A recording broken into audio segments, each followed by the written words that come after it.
सदियों का इंतजार, अनगिनत संघर्ष और करोड़ों भारतीयों की आस्था, जब ये सब एक साथ मिलते हैं तो जन्म होता है अयोध्या के भव्य राम मंदिर का। आज के इस ब्लॉग में हम आपको ले चलेंगे रामपथ की उन गलियों में जहाँ की हवा में भी राम बसे हैं। शुरू करते हैं राम मंदिर कॉरिडोर से लेकर प्रभु श्री राम के चरणों तक की यह दिव्य यात्रा। मंदिर निर्माण की औपचारिक शुरुआत 5 अगस्त 2020 को प्रधानमंत्री नरेंद्र मोदी द्वारा भूमि पूजन और आधारशिला रखने के साथ हुई थी। भगवान रामलला की मूर्ति की प्राण प्रतिष्ठा और मंदिर का भव्य उद्घाटन 22 जनवरी 2024 को किया गया। इसी दिन से मंदिर को आम जनता और श्रद्धालुओं के लिए खोल दिया गया था। हालांकि मुख्य मंदिर जनवरी 2024 में ही खुल गया था, लेकिन पूरे मंदिर परिसर और शिखर का अंतिम निर्माण कार्य 25 नवंबर 2025 तक पूर्ण माना गया, जब तक मुख्य शिखर पर ध्वजा फहराई गई। मंदिर तक पहुंचने के लिए 4 मुख्य मार्ग बनाए गए हैं। पहला है रामपथ। ये मुख्य मार्ग है जो शहर को लखनऊ गोरखपुर हाईवे से जोड़ता है। दूसरा है जन्मभूमि पथ। ये सुग्रीव किला से शुरू होकर सीधे मंदिर तक जाने वाला यह मार्ग स्वागत द्वारों और दीवारों पर बनी सुंदर पेंटिंग से सजा है। तीसरा है भक्ति पथ। सिंगार घाट से हनुमानगढ़ी तक जाने वाला यह रास्ता अपनी पुरानी दुकानों और आध्यात्मिक माहौल के लिए प्रसिद्ध है। यदि मंदिर कॉरिडोर की भव्यता की बात करें तो मंदिर के चारों एक विशाल परकोटा रेक्टेंगुलर वॉल बनाया गया है, जिसकी लंबाई 732 मीटर और चौड़ाई 14 फीट है। मुख्य मंदिर में प्रवेश पूर्व दिशा से होता है, जिसे सिंहद्वार कहा जाता है। इस सिंहद्वार पर हाथियों, शेरों और भगवान हनुमान की मूर्तियां आपका स्वागत करती हैं। यहां पहुंचने के लिए आपको 32 सीढ़ियां चढ़नी होती हैं। श्रद्धालुओं के लिए एक पिलग्रिम फैसिलिटी सेंटर भी बनाया गया है, जहां 25,000 लोगों के लिए लॉकर और चिकित्सा सुविधा उपलब्ध है। यदि मंदिर के वास्तुकला की बात करें तो यह मंदिर पारंपरिक नागर शैली में बना हुआ है।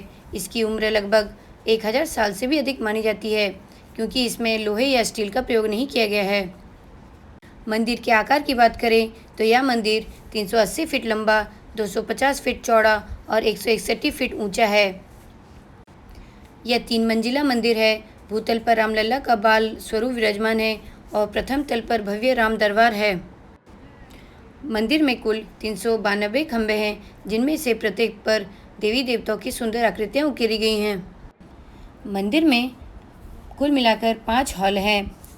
परिसर के चारों कोने में सूर्यदेव, देवी भगवती, भगवान गणेश और भगवान शिव के मंदिर हैं। मंदिर में कुल 44 द्वार हैं, जिनमें से मुख्य द्वारों को सोने की परत से मढ़ा गया है। मंदिर के गर्भगृह में भगवान राम के 5 वर्ष के बालक वाली मूर्ति स्थापित है, जिसे रामलला कहा जाता है। मूर्ति की कुल ऊंचाई 51 इंच है। मूर्ति का निर्माण कर्नाटक के कृष्णशिला काले पत्थर से किया गया है। रामलला के चेहरे पर एक अबोध बालक जैसी मुस्कान, आंखों में दया का भाव है। मूर्ति पर स्वर्ण मुकुट, कौस्तुभ मणि और सुंदर मालाएं उकेरी गई हैं। प्रभु के एक हाथ में स्वर्ण धनुष और दूसरे में बाण है।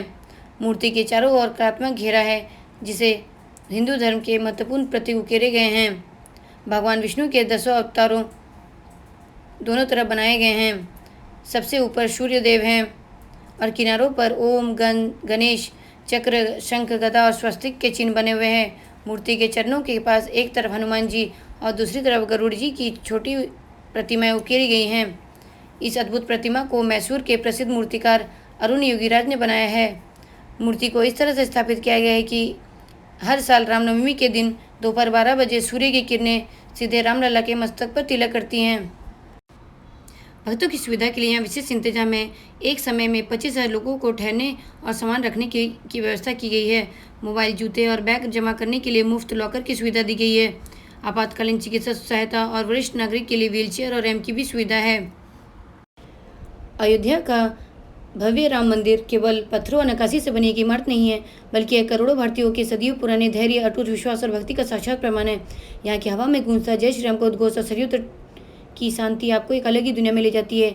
चाहे आप आध्यात्मिक शांति की तलाश में हो या भारत की अद्भुत वास्तुकला को देखना चाहते हैं, अयोध्या की यह यात्रा आपके जीवन के सबसे यादगार अनुभवों में से एक होगी।